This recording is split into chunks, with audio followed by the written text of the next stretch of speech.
De Bratislava, situé en Europe centrale, le prince Albert II s'est rendu du côté de l'Europe orientale, en Moldavie, petit pays bordé par l'Ukraine et la Roumanie. La Moldavie se remet à peine d'un scandale d'État il y a un an. 1 milliard de dollars disparaissait des caisses de l'État, ce qui correspond à 12% du PIB.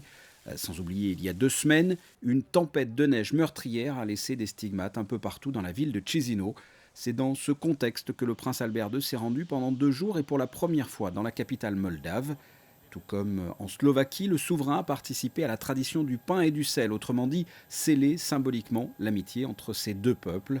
Le prince Albert II s'est rendu ensuite à la résidence d'État pour rencontrer le nouveau Premier ministre moldave, Philippe Pavel.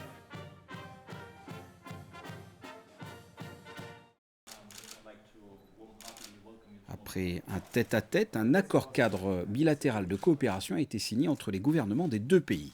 C'est dans la suite logique de l'ouverture des relations diplomatiques entre la Moldavie et la Principauté de Monaco, où il est important de poursuivre, d'enrichir nos liens et pour ce faire de créer un cadre général de coopération. Ça a été l'objet de cet accord, de cette signature de ce matin. Ça permet d'envisager des coopérations dans beaucoup de domaines. On pense au domaine économique, on a vu ensuite d'autres signatures spécifiques se faire à partir de cette signature première, également en matière environnementale, où la Fondation Albert II a également passé des accords. Et tous d'autres domaines sont ouverts, bien évidemment. Je pense à la culture, je pense à d'autres situations, le sport également, pourquoi pas, qui permettront également, dans le cadre de cet accord cadre, de pouvoir développer les coopérations. Autre signature importante, celle d'un protocole d'accord entre le ministère de l'Environnement et la Fondation Prince Albert II. L'idée serait de les assister, je dirais, dans la sauvegarde d'un certain nombre d'espèces sur les listes rouges, donc en voie de disparition, gravement menacées, essentiellement des oiseaux, bien entendu. Et le deuxième axe, c'est l'aspect reforestation. La Moldavie a une situation où ses forêts sont très en deçà de la moyenne des autres pays d'Europe. Déforestation due à des pratiques anciennes ou à une agriculture peut-être intensive. Et donc ils ont notamment un parc national qui s'appelle le parc national d'Oreille, sur lequel ils souhaiteraient engager des opérations de reforestation.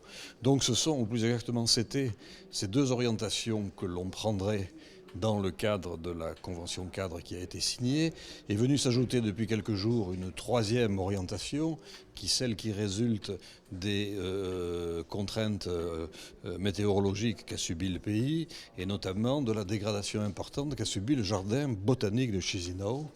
Et donc on va vraisemblablement regarder comment, en partenariat avec le service des jardins du gouvernement, on pourrait effectivement donner un soutien pour une reconstitution rapide de ce jardin botanique, qui est une zone d'intérêt sur le plan, je dirais, de la connaissance ou de la conservation des espèces végétales, et qui a terriblement souffert des récentes tempêtes de neige. Voilà les orientations.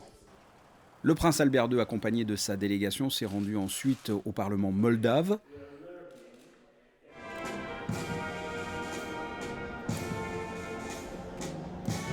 Le chef d'État monégasque a déposé quelques instants plus tard une gerbe aux couleurs de la principauté devant le monument Étienne III de Moldavie, un geste hautement symbolique.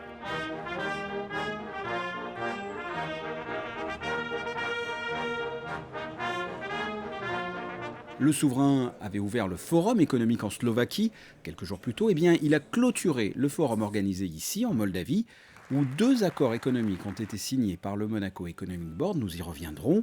Le lendemain, fin de cette visite officielle, le souverain a rencontré le président de la République de Moldavie, Igor Dodon. A noter que le chef d'État monégasque a par la suite reçu les insignes de docteur honoris causa à l'université d'État moldave. Le prince Albert II a enfin visité le stade de foot du FC Zimbru Chisinau, où il a rencontré notamment Nicolae Milinchenu, joueur passé par le centre de formation de l'AS Monaco de 2007 à 2011.